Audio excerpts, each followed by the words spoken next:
Melody here. You might know me as Apple Pie Movement. I am a humanitarian sharing the conversations with humanity which need to be heard. Mariko, a former delegate to the Indian Peace Summit, a UN speaker and best-selling author, discusses in our talk today how love can transform the world and our spirit. So come on, grab a piece of pie and join the conversation. What is consciousness? Can you shed a little bit of light on that to our audience? I've heard about consciousness and about being present, and in our society everybody is on Instagram, Facebook. Is the key to consciousness, is it the first step of just being present, or is it more evolved? Yeah, beautiful question. It is about being present, but it is also being meta-present. So there is like... What's a meta-present? Yeah. Sorry, I don't mean to interrupt, but... No. So it's like, so you're aware in this moment, you're present, but then you can also be aware of being present, right? You can be aware that you're present, right? And so you're an outside observer of being present in a way? You are observing yourself. So the unique thing about human consciousness is that it has the power to double back on itself.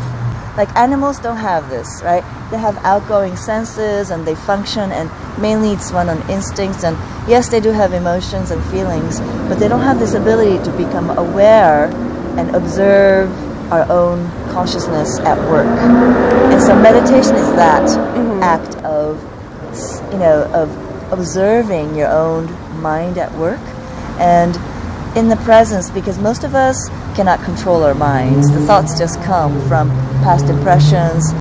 There's some subconscious, operating systems that are running the mind often. And the yogic path is to shed light on that subconscious programming, because many of them are limiting, right? Many of them are limiting beliefs, or they're programming from parents or authority figures, well-meaning, but at present it's really limiting us, and it's not allowing us to show up fully. And so meditation is about, here's the subconscious, and it's usually beneath our awareness, right? And most people's conscious awareness is like this, and when you meditate you open it up so that you become aware of what is hidden behind the conscious mind. And by doing that you really create transformation, because you are in the light of awareness. When awareness meets awareness, it's like a fire, and you begin to dissolve those patterns in the light of your own awareness. Those patterns dissolve, they have less power over you, and you begin to create more freedom in your conscious self, in your waking state.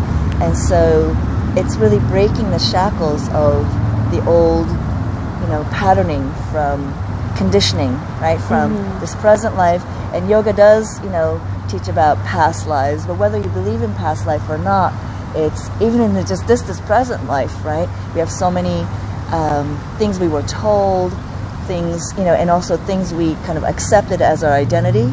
That socialization, well-meaning parents telling good girls, I was raised by a woman from the South. My grandmother was one of my dominant influences in my life, and she told me, a proper young lady does this, a proper young lady, and you mentioned that this weekend, you were also conditioned, well, a good lady, a good girl is, a secretary, and she does this and does that. And I think women overall were socialized to be run a certain script if we want to be accepted in society. So awareness is kind of stepping outside of the script of what well-meaning people told us we needed to do in order to be accepted in society. Yeah, and even beyond that, it's like it's almost like the identities have been superimposed on us. Like even like, I am female, I am this Mariko, I am Japanese, I am this, I am my profession, all these things. We identify with that, and for the sake of being in society, it's useful, but then identity has a kind of a binding force of its own, right? And so yoga is saying, okay, there's identities there, but it's almost like are you your, I have this sweater. Am I the sweater? I'm wearing it, but am I the sweater? No, I'm not the sweater, right? Right. I'm wearing this jumpsuit. And is this really my identity? No, I'm wearing it, but the real me is beyond these things, right? This is the thing. And it's like, who is the one who is questioning who am I? And it's this whole eternal question of who am I, what am I? This is the question of yoga, and you realize the ultimate is that you are actually unlimited consciousness, just like those molecules in the air out here have consciousness, and the air circulating within me also has consciousness. And this is subjective, this is objective, but is there actually a divide? Yoga is really saying, is your subjective consciousness and objective consciousness, are they two separate things? And questioning that, and then deeper in this, at the highest level of meditation, that divide between, subjective and objective merges, and there's absolute oneness and so much bliss in that experience of oneness. And enlightened masters are beings who live in that state of being all the time, which is kind of unfathomable from our perspective, Right. But right. They live in that state of, I am the seer, and I am the trees, and I am so that experience of oneness with everything is so powerful. They live in that experience moment to moment, which is kind of like, it sounds so woo-woo and crazy, but don't stop, turn it up. Don't stop, turn it up. Don't stop, turn it up.